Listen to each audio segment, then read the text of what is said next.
Ayo, segera download Quran Tadabbur, tafsir dalam genggaman Anda.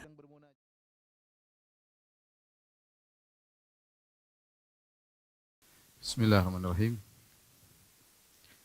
Assalamualaikum warahmatullahi wabarakatuh. Alhamdulillahi ala ihsanih wa syukru lahu ala taufiqihi wa amtinanih wa asyhadu an la ilaha illallah wahdahu la syarika lahu ta'ziman li sya'nih wa asyhadu anna Muhammadan abduhu wa rasuluhu da'ila ridwanih. Allahumma shalli alaihi wa ala alihi wa ashabihi wa ikhwani. Para mirsa yang dirahmati oleh Allah Subhanahu wa taala, pada kesempatan kali ini kita akan membahas tentang salah satu dari nama-nama Allah, yaitu Ar-Rabb. Ar-Rabb yang berarti sang pengatur, pemilik dan penguasa, yang disebut dengan Dzu Ar-Rububiyah, pemilik rububiyah, ya.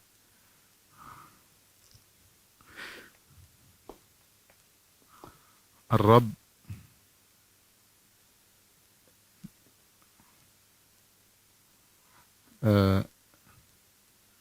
jika dimutlakan tanpa idhofah, penyandaran,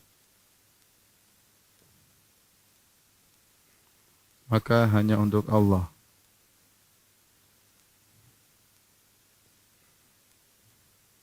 Itu Ar-Rabb.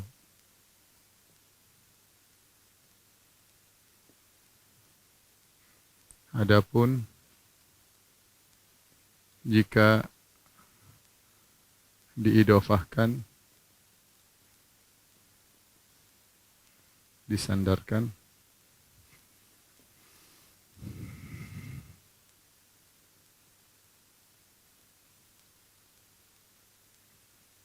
atau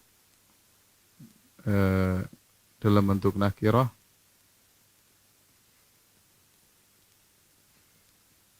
maka boleh untuk selain Allah.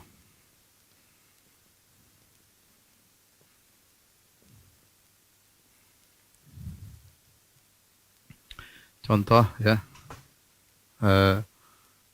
Rabbu al-Manzil. Rabb artinya pemilik. Artinya pemilik. Manzil artinya rumah. Pemilik rumah, ya. Contoh Rabbul Ibil.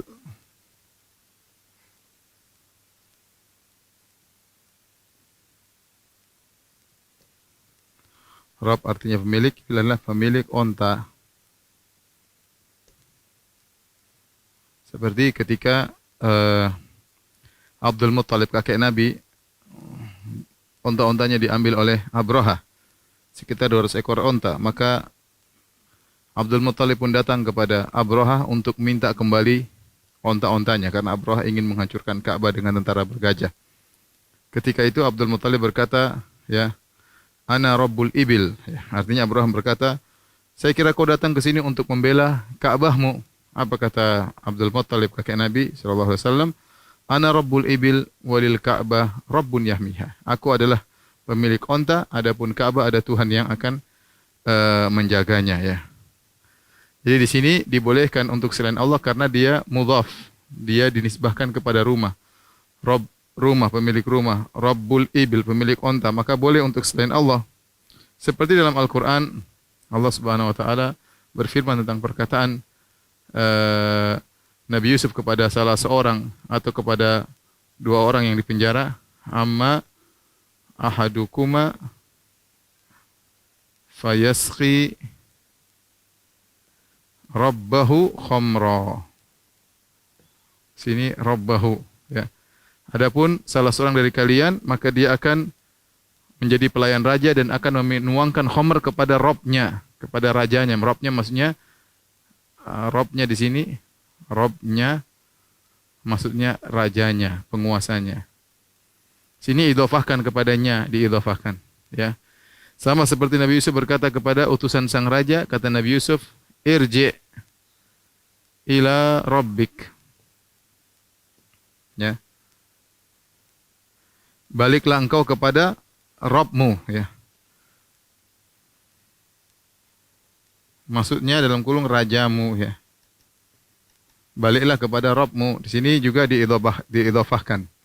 Jadi kita katakan bahwasanya jika diidhafahkan, ya disandarkan ini boleh untuk selain Allah atau dalam bentuk nakirah, tanwin.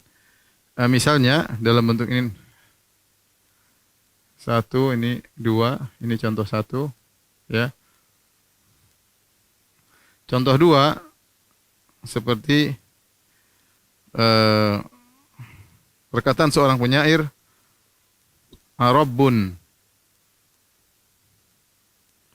yabulu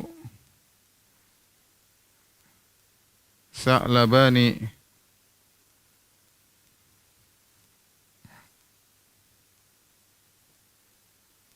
bi ra'sihi laqad hadzalla man balat alaihi sa'alibu. Jadi ada seorang dia menyembah berhala. Kemudian berhalanya diambil oleh kerabatnya, dilemparkan di suatu tempat, atau dia melihat berhalanya yang sedang dia sembah, tahu-tahu ada sa'lab, ya semacam anjing atau serigala, tahu-tahu mengencingi kepala patung berhala yang dia sembah. Maka dia jadi berpikir lagi untuk menyembah berhala ini. Maka dia berkata, syairnya yang masyhur, dia berkata, Arabbun di sini, Arabbun. Arabbun yabulu sa'labani bi ra'sihi. Apakah ada Tuhan yang 2 ekor serigala mengencingi kepalanya? Laqad dhalla man balat alaihi sa'alibu. Sungguh terhina Tuhan yang dikencingi oleh anjing. Maka dia tidak lagi menyembah berhala. Di sini Rabbun, namun bukan untuk Allah Subhanahu wa taala. Yang untuk Allah cuma satu, Ar-Rabb. Ini untuk Allah. Tidak boleh kecuali hanya kepada Allah Subhanahu wa taala. Juga seperti firman Allah Subhanahu wa taala dalam surat Yusuf juga, kata Nabi Yusuf, arbabun mutafarriquna khairun amillahil wahidul qahar. Ini sama, arbabun juga tanwin, maka tidak mengapa dinisbahkan kepada selain Allah Subhanahu wa taala. Ini secara itlaq, maka makna Ar-Rabb adalah demikian ya. Rabb, kalau Ar-Rabb maka maksudnya cuma hanyalah Allah Subhanahu wa taala. Ar-Rabb secara bahasa makna Ar-Rabb secara bahasa. Ar-Rabb ada dua pendapat. Ada 2 pendapat dalam hal ini. Ada yang mengatakan ya, Ar-Rabb dari Rabba ya Rubbu rububiyah. Ada yang mengatakan Ar-Rabb dari Rabba ya yurabbi tarbiyah. Ini 2 pendapat, dua-duanya disampaikan oleh para ulama bahasa ya. Ar-Rabb dari Rabba ya Rubbu rububiyah. Rabba ya Rubbu rububiyah. Namun kalau kita bicara secara makna, maka maknanya mirip-mirip sebagaimana dijelaskan oleh para ulama di antara Rabba ya Rubbu rububiyah dengan Rabba yurabbi tarbiyah ya. Saya bacakan perkataan sebagian ahli bahasa ya. Yaitu Rabb ya. Huwa alladhi yurabbi ghairahu wa yunshi'uhu syai'an fa syai'an. Ya. Rabb itu yang kalau bahasa kita yaitu yang maknanya mentarbiyah, yaitu maksudnya menciptakan ya dan mengurusi tahap demi tahap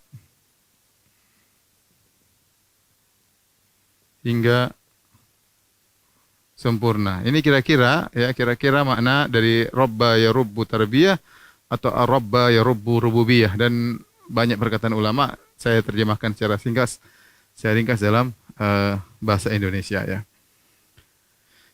Oleh karenanya Ar-Rabb yaitu maknanya adalah Allah Subhanahu wa taala yang menciptakan dan mengurusi tahap demi tahap hingga sempurna ya. Dalil akan hal ini, dalilnya ketika Fir'aun bertanya kepada Nabi Musa. Kata Fir'aun, qala famar rabbukuma ya Musa. Siapa Tuhan kalian berdua, yaitu Musa dan Harun, wahai Musa? Kata Nabi Musa alaihissalam, Rabbuna alladhi a'ta kulla syai'in khalqahu thumma hada. Perhatikan sini. Kata Fir'aun, siapa Tuhanmu wahai Musa? Siapa Rabbmu wahai Musa? Nabi Musa menjawab, Rabbuna alladhi a'ta kulla syai'in. Rabb kami yang telah menciptakan segala sesuatu, khalqahu. Rabb kami yang telah menciptakan segala sesuatu.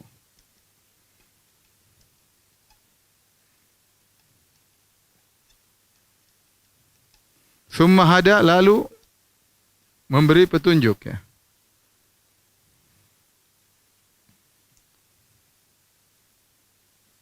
Lalu memberi petunjuk.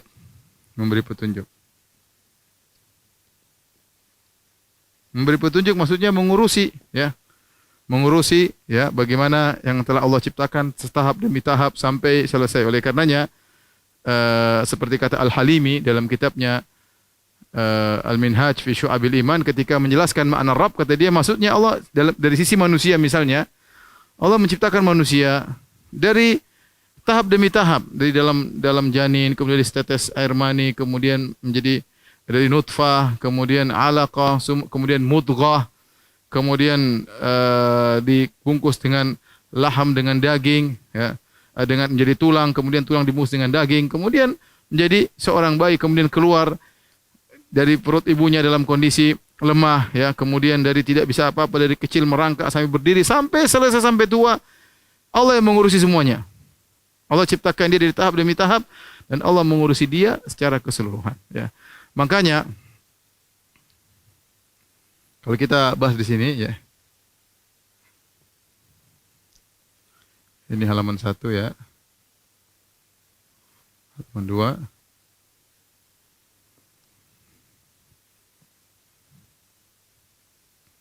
Halaman 3. Kita bahas tentang rukun rububiyah. Rukun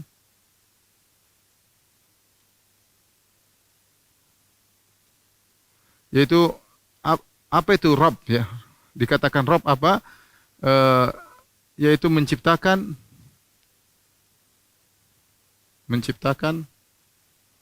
dan mengurusi. Ya. Kalau kita mau pilah-pilah lagi, maka menciptakan ini ya bisa kita bagi menjadi dua, yaitu al-khalq, al-mulk, yaitu menciptakan, kemudian memiliki, kemudian adapun mengurusi tadbir, pengaturan, mengaturi, ya pengaturan.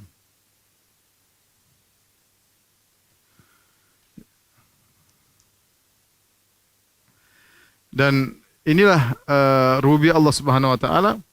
Ya, kita meyakini bahwasanya Allah yang menciptakan kita, Allah yang memiliki kita, dan Allah yang mengurusi kita dan mengurusi alam semesta. Itu namanya makna Ar-Rabb ya.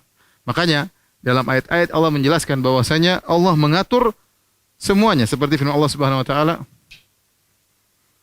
Allahu khaliqu kulli syai' wa huwa ala kulli syai'i wakil.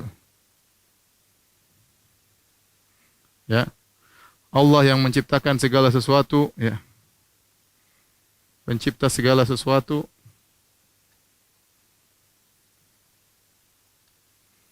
Wa huwa ala kulli syai'in wakil, dan dia mengurusi segala sesuatu.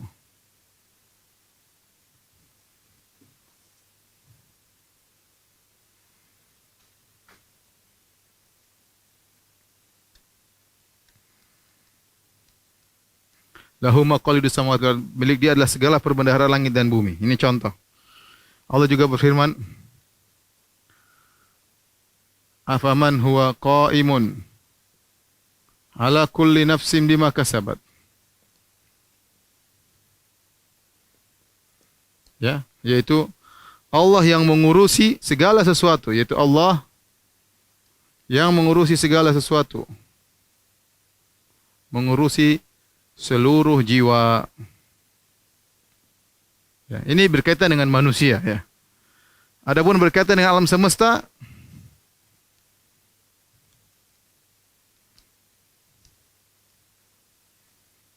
atau ini berkaitan dengan manusia alam semesta. Contoh lagi firman Allah Subhanahu wa taala, inna rabbakumullahu alladhi khalaqas samawati wal arda fi sittati ayyamin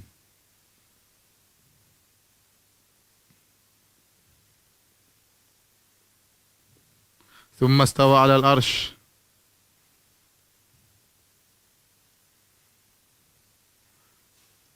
yughshi al-laila an-nahara yatlubu hasitha wasyamsa wal qamara, dan seterusnya dalam surat Al-A'raf, ya. Sungguhnya Allah Subhanahu wa taala, Dia yang telah menciptakan langit dan bumi dalam waktu 6 masa, kemudian Allah beristiwa di atas arsy, dan Allah menjadikan langit menutupi siang dan seterusnya. Allah mengatur matahari, rembulan dan semuanya, ya. Jadi inilah yang disebut dengan rububiyah. Kita meyakini bahwasanya Allah adalah Ar-Rabb. Allah menciptakan kita dan Allah mengurusi makhluknya semua, manusia, hewan, semuanya Allah yang ciptakan dan Allah yang mengurusi. Dan inilah yang disebut dengan rukun rububiyah. Kita meyakini Allah menciptakan dan Allah mengurusi. Jadi subhanallah, ya. Allah mengatakan, ya seperti tadi, Rabbuna alladhi a'ta kulla syai'in khalqahu thumma hada. Rabb kami, ketika Fir'aun bertanya kepada Musa, qala faman rabbukuma ya Musa? Siapa Rabb kalian wahai Musa? Dan Musa berkata, Rabbuna alladhi a'ta kulla syai'in khalqahu thumma hada. Rabb kami adalah yang memberikan penciptaan segala sesuatu kemudian beri petunjuk. Dan lihatlah manusia, bagaimana ketika diciptakan, kemudian Allah menunjuki dia sedikit demi sedikit. Begitu lahir, kemudian Allah ajari bagaimana dia menyusu kepada ibunya, bagaimana dia langsung menyukai air susu ibunya. Siapa yang ngajari? Allah Subhanahu wa taala. Kemudian dia ajari sedikit demi sedikit sampai kemudian dia mengerti bahasa, kemudian dia pintar dan seterusnya. Lihat hewan, enggak usah manusia, hewan bagaimana dia punya insting, bagaimana punya firasat. Ya, ini semua Allah yang beri petunjuk. Allah menciptakan, Allah tidak biarkan saja, tapi Allah mengurusi. Allah mengurusi. Allah berfirman, afaman huwa qa'imun ala kulli nafsin bima kasabat. Apakah ya Allah Subhanahu wa taala mengurusi setiap jiwa dengan apa yang dia lakukan. Kita semua diurusi oleh Allah secara detail. Tidak ada yang luput dari pengurusan Allah Subhanahu wa taala. Semua manusia di alam semesta ini, ya, baik orang mukmin maupun orang kafir diurusi oleh Allah Subhanahu wa taala. Allah mengatur rezeki mereka, Allah mengatur hal yang berkaitan dengan mereka, semuanya, ya, sesuai dengan takdir Allah Subhanahu wa taala, ya, sesuai dengan takdir Allah Subhanahu wa taala. Tapi kalau kita ingin mendapati pengurusan khusus, ya, Allah urusi kita secara khusus, ya, perhatian khusus dari Allah Subhanahu wa taala, maka seorang harus bertakwa kepada Allah Subhanahu wa taala. Secara umum Allah mengurusi seluruh makhluknya, ya, dan tidak seorang pun yang luput dari kepengurusan Allah Subhanahu wa taala. Oleh karenanya, tatkala kita meyakini tauhid rububiyah, ini menimbulkan ketenangan dalam diri kita. Kita tahu semua ini ada yang ngurusin, Allah Subhanahu wa taala. Dan kita tahu Allah menciptakan kita dan Allah ngurusin kita. Seorang tidak ragu, ya, ketika dia berdoa kepada Allah Subhanahu wa taala. Dia tahu Allah Maha mendengar apa yang dia ucapkan, dia tahu Allah mampu mengurusi apa yang dia butuhkan kepada Allah Subhanahu wa taala. Apa yang dia butuhkan kepada Allah Subhanahu wa taala, ya. Karena masing-masing kita diurusi oleh Allah secara detail. Jangankan kita, bahkan kata Allah Subhanahu wa taala, "Wa ma tasqutu min waraqatin illa ya'lamuha." Tidak ada satu daun pun yang jatuh kecuali Allah tahu. Itu Allah tahu, Allah urusi daun tersebut. Ya. Tidak ada hewan dimanapun kecuali Allah urusi rezekinya, ya. Wa ka'ayyin min dabbatin la tahmilu rizqaha. Allahu yarzuquha wa iyyakum. Betapa banyak hewan melata yang dia tidak bisa mengurusi rizkinya. Ya mana otaknya enggak ada, dia tidak cerdas, tapi Allah mengatakan Allahu yarzuquha, Allah yang kasih rezeki pada dia. Ya. Wa iyyakum, demikian juga kalian. Oh, kalau hewan saja Allah atur, apalagi kalian. Ya. Jadi dengan kita meyakini ada hal ini, kita menjadi tenteram, menjadi tenang bahwasanya ada tempat kita bersandar, yaitu Allah Subhanahu wa taala, yang jika menghendaki sesuatu tinggal mengatakan kun fayakun.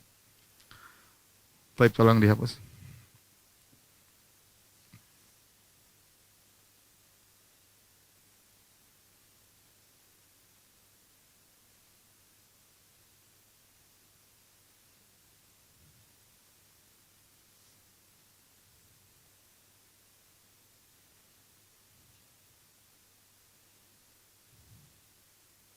Seperti firman Allah Subhanahu wa taala, "Sabbihisma rabbikal a'la, alladzi khalaqa fasawwa, walladzi qaddara fahada."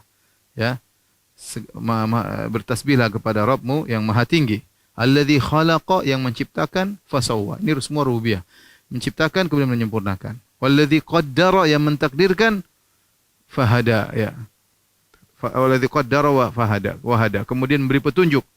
Yang beri petunjuk kepada makhluk yang Allah ciptakan menuju kebutuhan-kebutuhannya untuk memenuhi keperluan-keperluannya. Allah yang ngajari mereka bagaimana mereka berjalan, bagaimana mereka bersikap agar mereka bisa mendapatkan kebutuhan-kebutuhan yang mereka perlukan. Jangankan manusia, bahkan hewan sudah diberi hidayah oleh Allah Subhanahu wa taala, hidayah untuk bisa mendapatkan rezekinya. Di antara pentingnya kita mengenal rububiyah, yaitu membuat kita tatkala berdoa kepada Allah punya keyakinan, husnudzon kepada Allah Subhanahu wa taala. Jangan sampai kita berpikir mungkin Allah tidak perhatian sama saya. Ya. Sebagaimana Allah mengetahui dengan detail apa yang kau lakukan, ya. Sebagaimana Allah mengetahui detail apa yang dilakukan oleh pembesar-pembesar. Ya, jangan disangka bahwasanya Allah hanya perhatian kepada para raja, kepada para pejabat, sementara Anda rakyat miskin misalnya, rakyat jelata tidak diperhatikan oleh Allah. Allah memperhatikan secara detail. Afaman huwa qa'imun ala kulli nafsin bima kasabat. Kata Allah, qa'imun ala kulli nafsin bima kasabat. Allah mengurusi setiap jiwa atas apa yang dia lakukan. Setiap jiwa diurusi oleh Allah secara detail. Secara detail. Oleh karenanya, seorang jangan suudzon kepada Allah dan yakin bahwasanya dia dilihat oleh Allah dan diurusi oleh Allah Subhanahu wa taala, ya. Kadang-kadang kita dalam hati kita ini siapa sih, mana Allah mendengar, ya. Kita jangankan ente, daun saja Allah urusin, apalagi kita. Apalagi kita manusia. Yang penting Anda berbuat baik, beribadah kepada Allah, maka Anda akan mendapatkan perhatian khusus. Oleh karenanya para ulama bagi rububiyah menjadi dua. Rububiyah amma, rububiyah khassah. Rububiyah amma itu Allah mengatur seluruh manusia, muslim, mukmin, kafir, penjahat, orang baik. Tapi rububiyah khassah, yaitu Allah mengurusi secara khusus, yaitu Allah akan bantu, Allah akan tolong secara khusus. Ya, makanya tatkala para penyihir mereka beriman, mereka berkata, "Amanna bi rabbil alamin." Kami beriman kepada Rabbul alamin, umum. Robnya seluruh alam semesta. Rabbi Musa wa Harun, Robnya Musa dan Harun. Ini tarbiyah khusus, rububiyah khusus kepada Musa dan Harun karena Allah memperhatikan mereka secara khusus, ya. Taib. Oleh karenanya banyak doa-doa yang Allah sebutkan, doa-doa para nabi, mereka berdoa dengan membuka doa mereka dengan Rabbana, Rabb kami. Mereka bertawasul dengan kata nama Allah Rabb. Karena pengkabulan doa berkaitan dengan rububiyah. Ya. Pengkabulan doa berkaitan dengan pengurusan kepada kita. Nah, rububiyah kan artinya Allah ngurusin kita. Rububiyah artinya Allah ngurusin kita. Masing-masing kita diurus oleh Allah Subhanahu wa taala, ya. Yang penting kita husnudzon kepada Allah. Nah, tatkala kita berdoa, kita yakin Allah ngurusin kita. Maka banyak doa-doa dibuka dengan Rabb. Contoh seperti firman Allah Subhanahu wa taala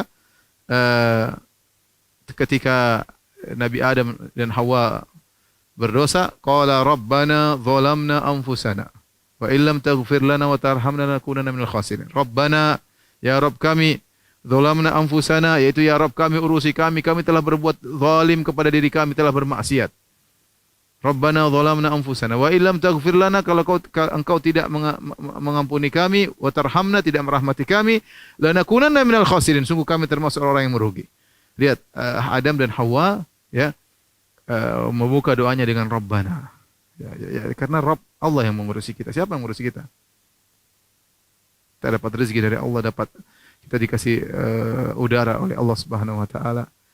Ya, kita diberi kemudahan oleh Allah, diberi hidup oleh Allah Subhanahu wa taala, diberi hidayah oleh Allah Subhanahu wa taala. Allah ngurusin kita masing-masing secara detail. Saya ulangi, jangan anda jangan menyangka yang diurusin cuma pejabat, cuma presiden, cuma ulama. Kayaknya kita ini dalam dunia ini hanyalah orang pinggiran, tidak diurusi oleh Allah. Saya katakan kembali, jangankan anda, hewan saja Allah urusin, daun saja Allah urusin, apalagi anda. Kemudian juga seperti doa Nabi Nuh alaihissalam, Rabbi ghfirli wa liwalidayya wa liman dakhala baitiya mu'minan walil mu'minina wal mu'minat wa la tazididz zalimina illa tabara. Dalam surat Nuh di akhir Nabi Nuh berdoa, Rabbi ghfirli, ya Allah ampunilah aku. Ya. Tentunya tepat kita mengatakan ya Ghaffar ghfirli, wahai pemberi ampunan, ampunilah aku. Tapi kita boleh menggunakan Rabb. Karena kita memandang dari sisi Allah mengurusi kita. Ya Rabbku, aku adalah hambamu yang kau urusi, aku telah melakukan dosa. Rabbi ghfirli, ya Rabbku ampunilah aku. Ya. Contoh lagi seperti ketika Nabi Ibrahim alaihissalam dan Ismail alaihissalam sedang membangun Ka'bah. Kata Allah, wa idh yarfa'u Ibrahimul qawa'ida minal baiti wa Ismailu rabbana taqabbal minna innaka antas samiul alim. Tatkala Ibrahim dan Ismail sedang membangun Ka'bah, mengangkat batu disusun di Ka'bah, di pondasi, ya, mengangkat batu untuk disusun di atas pondasi yang telah ada di situ, ya, bersama Ismail. Sambil mereka menyusun batu-batu untuk menyusun Ka'bah, mereka berdoa, Rabbana taqabbal minna, ya Rabb kami, terimalah amalan kami. Jadi Rabb ini dibuka untuk doa baik, ya, dan banyak sekali kalau kita lihat dalam Al-Quran, ya, banyak sekali, ya. Seperti Nabi Musa berkata, qala rabbi ghfirli wa li akhi. Nabi Musa berkata, ya Rabbku ampunilah aku dan saudaraku Harun. Ya, seperti juga Nabi Isa berkata, Allahumma rabbana anzil alaina ma'idatan minas sama. Ya Rabb kami, turunkanlah, ya, dari langit. Ya, perkataan Nabi Isa alaihissalam berdoa, ya Rabb kami, ya Rabb kami. Dan dalil akan hal ini sangat banyak di mana Allah Subhanahu wa taala tatkala kita berdoa kepadanya kita menggunakan kata Ar-Rabb yang artinya wahai Maha yang mengurusi kami, yang menciptakan kami dari tidak ada menjadi ada, yang beri rizki, yang mengurusi kami, yang mengabulkan doa, yang mengetahui kebutuhan kita, yaitu Rabb, engkau Rabb. Dan makanya dianjurkan kita berdoa dengan menggunakan Ar-Rabb. Baik, para pemirsa yang dirahmati oleh Allah Subhanahu wa taala, dalil tentang adanya Rabb, ya, ini perlu kita bahas sekarang, sedikit singgung karena di zaman modern sekarang ini banyak muncul pemikiran ateis, yaitu mengingkari adanya Tuhan, ya, mengingkari adanya Allah Subhanahu wa taala. Ya. Maka kita akan menyinggung secara singkat tentang dalil-dalil bahwasanya Allah itu ada, dan sebenarnya sangat banyak, namun saya tidak mungkin menyebutkan. Sebenarnya ada buku, ya, judulnya Barahin Wujudillah, tentang bukti-bukti adanya Allah Subhanahu wa taala. Tebal banget, ya, banyak sekali. Ya.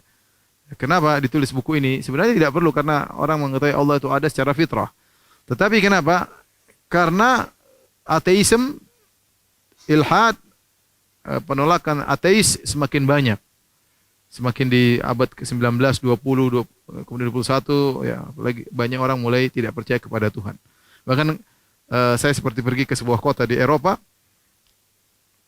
ke Amsterdam waktu itu. Kemudian mereka bertanya kepada saya, Ustadz, gimana kalau kita beli makanan dari sembelihan mereka? Saya bilang enggak ada masalah, mereka kan ahlul kitab.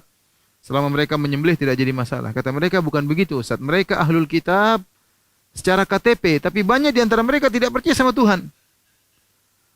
Banyak gereja-gereja sepi, ya. Dibunyikan loncengnya, tapi enggak ada yang datang, banyak. Mereka tidak percaya sama Tuhan, banyak. Sekarang mereka gereja cuma rutinitas. Artinya ini dialami oleh banyak komunitas Nasara, ya, yang kemudian di antara mereka banyak yang terjerumus dalam ilhad, dalam ateis, ya. Sehingga kawan saudara-saudara kita yang tinggal di sana yang takut untuk makan dari sembelihan orang-orang yang mereka anggap ateis. Karena mereka kenal mereka berdiskusi, ngobrol dengan mereka. Mereka dapati mereka ini bukan Nasara lagi. KTP Nasara, tapi pemikiran ateis, tidak percaya sama Tuhan.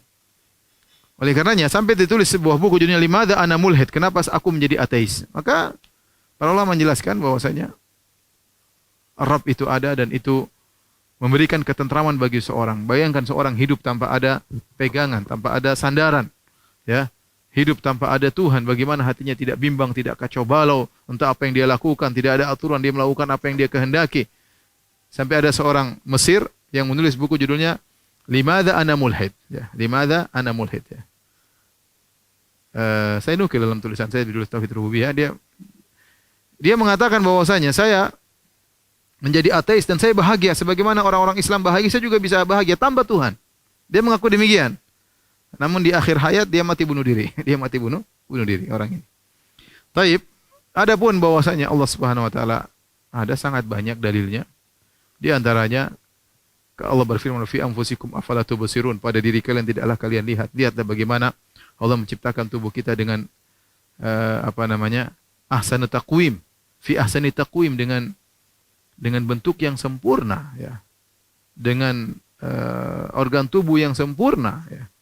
Bagaimana mata, jaringan-jaringan adalah mata, kemudian organ pernapasan, aliran darah, jantung, semuanya sempurna. Ini enggak mungkin terjadi dengan sendirinya. Ya, belum kita lihat bagaimana alam semesta, tidak mungkin terjadi dengan sendirinya. Tidak mungkin. Ya. Kalau kita bilang, apakah baju bisa kita pakai ini tanpa ada yang menjahit? Pasti ada yang menjahit. Ini sederhana aja. Baju ini ada yang jahit, ya. Mobil apakah terjadi dengan sendirinya? Ada yang bikin.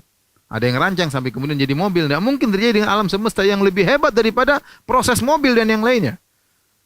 Tubuh manusia ini prosesnya luar biasa. Ya. Tidak mungkin terjadi dengan sendirinya. Kalau asal-asalan, mungkin orang jantung bukan di dalam, mungkin jantung di luar, nongol begini.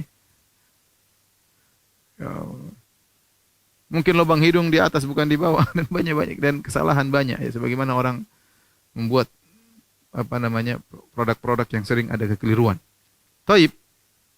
Ini semua menunjukkan bahwasanya Tuhan itu ada. Oleh karenanya tatkala Abu Hanifah berdebat dengan sebagian ateis, ya, kemudian Abu Hanifah berkata kepada orang-orang ateis tersebut, bayangkan ada sebuah kapal yang kemudian berlabuh dari sebuah sungai, kemudian ke sungai Dujlah, kemudian tanpa ada nahkoda, kemudian barang-barangnya turun dengan sendirinya, tanpa ada ABK, anak buah kapal nggak ada, kemudian barang-barang baru naik di atas kapal tersebut, kemudian berlabuh lagi ke pelabuhan berikutnya. Apakah mungkin? Kata mereka, nggak mungkin. Pasti ada yang ngangkat, pasti ada yang jadi nahkoda. Maka bagaimana lagi alam semesta ini? Ini sangat sederhana bahwasanya Tuhan itu ada. Nggak mungkin terjadi dengan bagaimana matahari yang mungkin entah berapa ribu tahun, entah berapa juta tahun yang tetap pada orbitnya dengan panas yang demikian. Kalau seandainya tidak ada yang ngatur, kemudian matahari sangat kemudian mendekati ke arah bumi dengan panas yang lebih tinggi, maka kita semua akan binasa. Atau matahari menjauh, kemudian kedinginan, kita semua akan binasa. Ya, kita semua akan binasa. Sebagian orang tatkala bulan Ramadan di musim panas, ya, seperti di Arab, musim panas bulan Ramadan, kemudian dia menunggu matahari terbenam. Dia ingin sekali matahari segera terbenam, tapi matahari sudah ada orbitnya, sudah ada jadwalnya. Tidak mungkin disuruh paksa cepat terbenam secepatnya. Tidak mungkin. Siapa yang ngatur itu semua? Apakah ini kebetulan? Tidak mungkin. Tidak mungkin.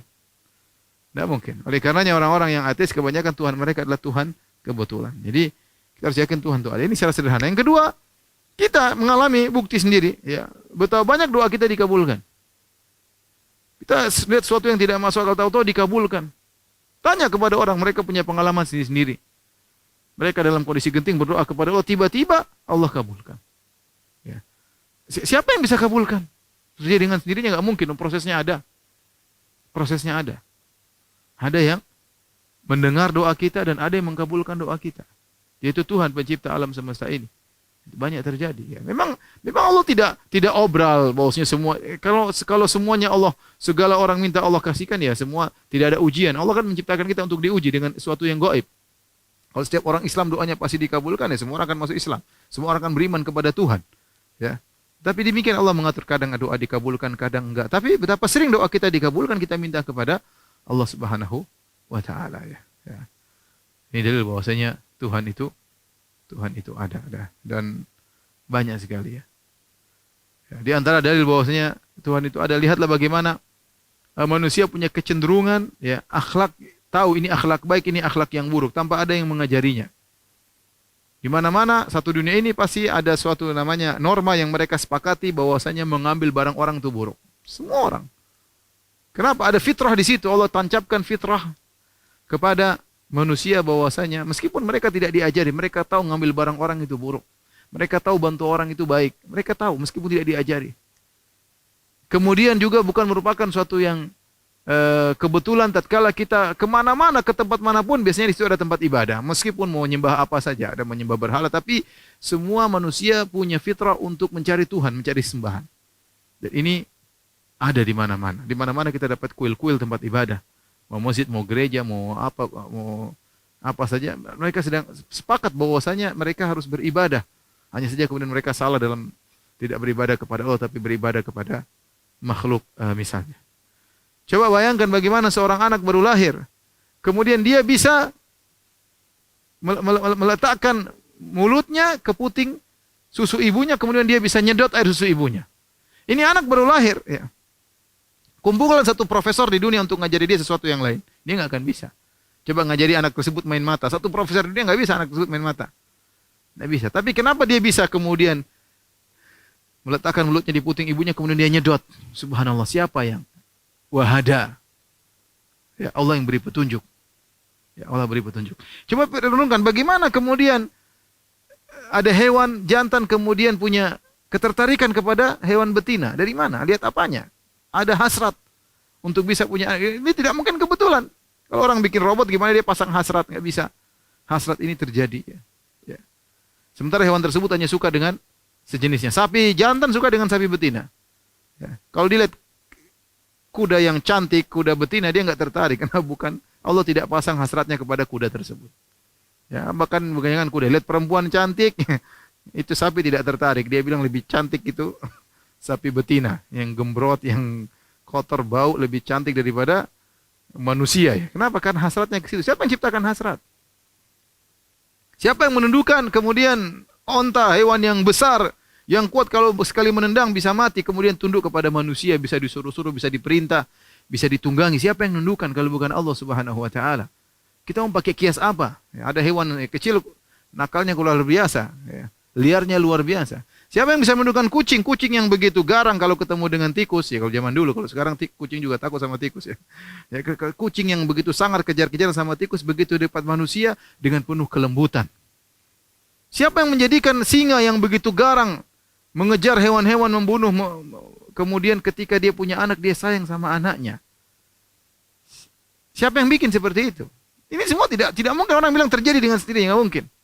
Ini semua ada yang ngatur. Kalau Anda pakai baju saja, baju ini tidak mungkin terjadi sendirinya, ada yang ngatur, ada yang jahit, ada yang rancang, ada yang ini. Gimana Anda alam semesta yang luar biasa, yang begitu mutqan, yang begitu muhkam, yang begitu kokoh, ya. Kemudian Anda tidak percaya sama adanya pencipta. Bagaimana lihat ruang angkasa, melihat langit yang begitu luas, yang isinya benda-benda berat, ada matahari, ada rembulan, ada bintang-bintang, kemudian rata semua, tidak ada bolongannya, tidak ada petak-petaknya, seperti terasering sawah kalau kita. Tapi langit nggak ada, semua datar semua, tanpa ada tiangnya. Saya yang bisa bikin. Kalau bukan Tuhan pencipta alam semesta. Terlalu banyak ya bukti-bukti bahwasanya Tuhan itu ada, terlalu banyak. Terlalu banyak. Tapi demikianlah ya, muncul ya orang-orang yang kemudian mengingkari adanya Tuhan. Sebab mereka kalau kita pelajari ya, munculnya jadi pengingkaran terhadap adanya Tuhan ini adalah suatu yang baru yang mulai muncul di abad 18, 19, abad 20. Ya, sebelumnya tidak ada pengingkaran terhadap Tuhan ya. Ya kecuali 1-2 orang ya, seperti Namrud mungkin atau Firaun. Tapi kebanyakan ya Namrud juga Namrud dia ngaku sebagai Tuhan. Firaun dia ngaku sebagai Tuhan. Dia mengaku ada Tuhan tapi Tuhannya adalah dia, ya. Tapi mengingkari enggak ada Tuhan sama sekali, ini hampir tidak ada ya. Rata-rata semua punya keyakinan terhadap sesuatu yang disembah. Mulai muncul hal tersebut sekitar abad ke-19, abad ke-20 ya. Di mana munculnya rata-rata di Eropa. Rata-rata di Eropa. Apakah di Inggris misalnya atau di Jerman ya. Rata-rata di daerah Eropa sana ya. Yang di mana mereka tidak puas dengan adanya aturan gereja. Jadi mulai muncul, awalnya ateis muncul itu kalau kita baca sejarahnya gara-gara aturan gereja yang dipaksakan untuk diterapkan di masyarakat, sementara mereka menganggap itu tidak ada ketidakadilan, menguntungkan pihak gereja sementara membuat kerugian atau kezaliman bagi rakyat, sehingga timbullah pergolakan-pergolakan yang buat mereka tidak percaya sama gereja, akhirnya tidak percaya kepada kitab suci mereka, akhirnya tidak percaya kepada Tuhan. Mulailah mereka tulis tulisan macam-macam. Mereka mengatakan Tuhan sudah mati, ya. Kemudian Tuhan sekarang sudah istirahat misalnya, ya. Terus seperti itu, tidak ada Tuhan. Tuhan itu hanyalah opium yang narkoba yang diberikan kepada masyarakat agar mereka begini-begini. Timbullah pernyataan-pernyataan mereka, ya, yang intinya menolak adanya Tuhan, ya. Taib, saya akan sebutkan beberapa model orang-orang ateis, ya.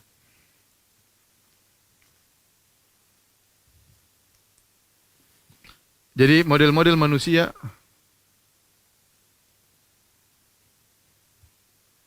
atau model-model aliran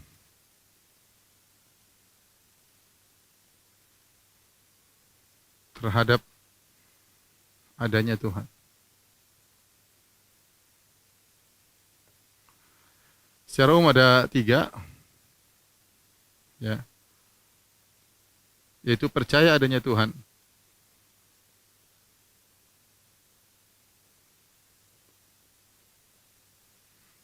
nanti ini juga bercabang-cabang, ya. Ada yang Tuhan itu esa, ada yang mengatakan Tuhan berbilang. Itu lu bilang contohnya misalnya Nasara, kemudian Hindu, Al-Hunut, ya, Hindu dan lain-lainnya. Kemudian di antaranya ada yang disebut dengan deism, ya. Deism ini ada suatu aliran, ya. Dia menyatakan Tuhan itu ada.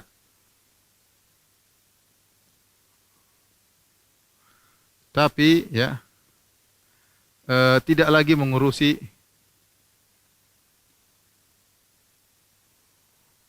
makhluk.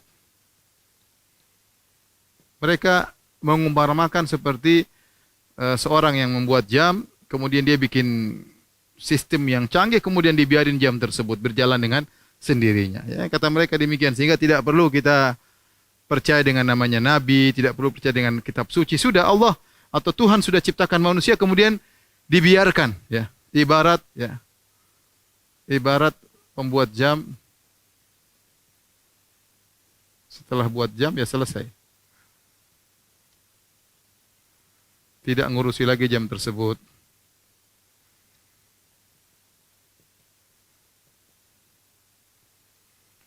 Sehingga adapun kalau teisme, mereka meyakini, ya, kita, ya, bahwasanya Tuhan masih mengurusi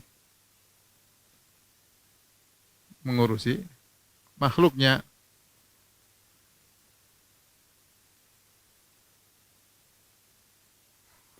Karenanya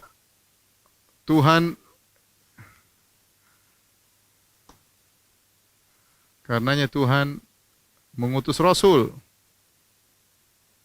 para Rasul, kitab-kitab suci,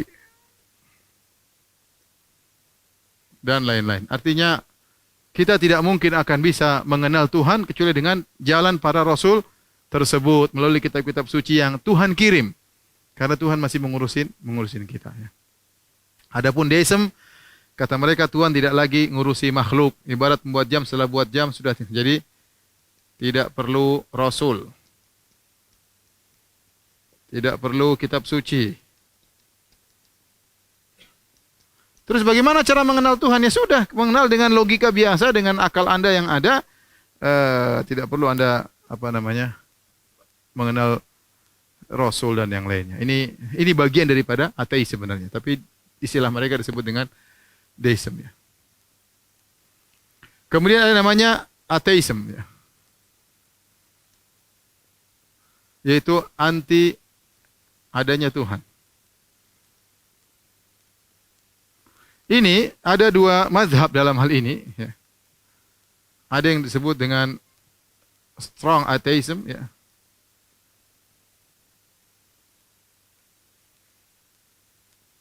Yaitu ateis yang kuat. Apa maksudnya ateis yang kuat? Mereka mengatakan, kami yakin Tuhan tidak ada. Ini ekstrim. Kalau kita bilang apa? Ekstrim. Ateis ekstrim. Ateis yang ekstrim. Kemudian yang satunya weak atheism, ya. Ya, ini ateis yang lemah. Apa kata bedanya apa dengan ini? Kalau ini mengatakan kami belum dapat dalil, belum dapat argumen bahwa Tuhan itu ada. Kalau yang ini kami yakin dan punya dalil bahwa Tuhan tidak ada. Jadi mereka kenceng ateisnya. Kalau ini enggak, ini masih mending. Tapi sama-sama parah, ya. Dan kebanyakan orang-orang ateisme biasanya menggunakan metode ini. Biasanya mereka metode ini dalam rangka untuk memurtadkan orang-orang yang sudah beragama. Mereka mengatakan, mana bukti Tuhan ada? Saya tidak menolak Anda, tapi mana bukti Tuhan ada? Mereka mengatakan demikian. Mana bukti Tuhan itu ada, sehingga orang mulai ragu, akhirnya tidak percaya kepada Tuhan, ya. Pada Tuhan. Mereka tidak mengatakan, saya punya dalil Tuhan tidak ada. Beda dengan yang ekstrim, ya. Kemudian ada aliran namanya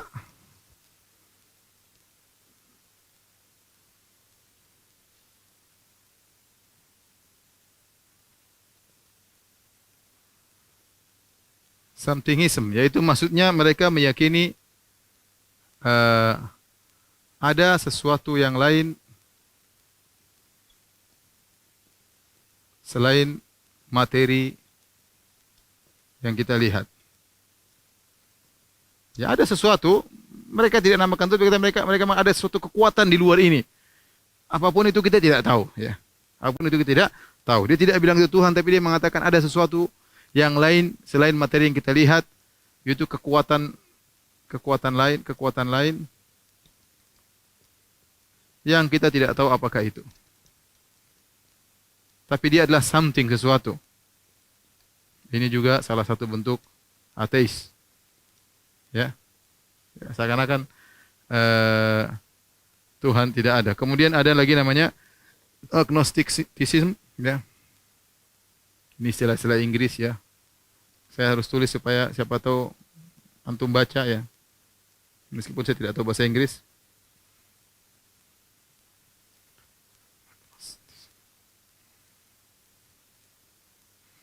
Yang artinya la adriyah, yaitu tidak tahu, madhab tidak tahu. Ya. Apa? Kami tidak tahu Tuhan itu ada atau tidak ada. Kata mereka, ya kita sudah timbang-timbang antara teisme dengan ateisme, kita nggak bisa merojihkan mana yang lebih kuat, apakah Tuhan ada atau Tuhan tidak ada. Ini muncul juga di orang-orang bule sana, orang-orang Eropa. Kemudian yang terakhir, ya, apatheism, ya, yaitu ketidakpedulian.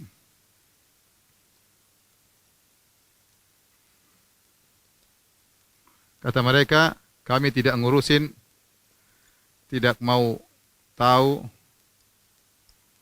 Tuhan ada atau tidak ada.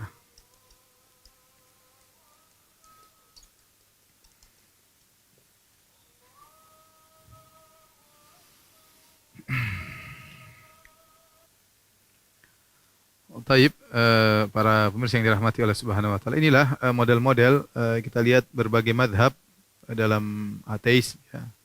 Yang benar adalah yang teisme, yang tentunya yang Tuhan yang esa, yang benar cuma satu. Ya, inilah yang diperjuangkan oleh agama Islam.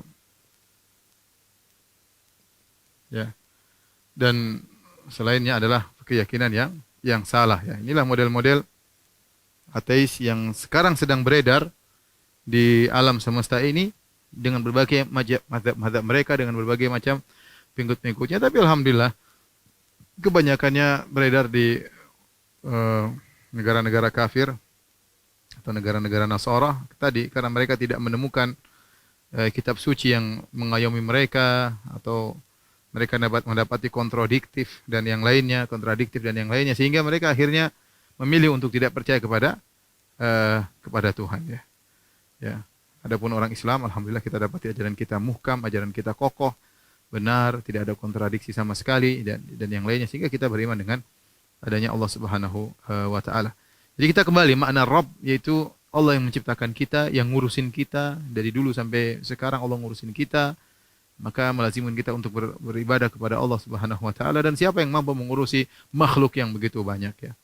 Kita dapati lihat misalnya ada seorang pengusaha, dia punya pegawai misalnya 1.000 orang aja, dia sudah bingung untuk mengurusi 1.000 orang tersebut. Dia nggak bisa ngurus satu persatu. Dia paling memiliki staff, dewan staff. Dewan staff itu kemudian baru diusur untuk mengurusi para pekerjanya tadi. Dewan staf itu pun tersebut hanya bisa mengurusi pada waktu tertentu saja, waktu kerja. Setelah itu dia nggak tahu apa yang dilakukan oleh 1.000 pekerjanya tadi. Bagaimana lagi dengan orang yang punya pekerja lebih daripada itu. Adapun Allah Subhanahu wa taala mengurusi seluruh makhluknya dengan detail. Tidak ada satupun yang luput dari kepengurusan Allah Subhanahu wa taala. Demikian para misa yang dirahmati Allah Subhanahu wa taala. Saya ingin bahas tentang syubhat-syubhatnya orang ateis tapi nanti kita lihat apakah kita bahas besok atau kita berpindah kepada nama Allah yang lain ya. Apakah perlu atau tidak.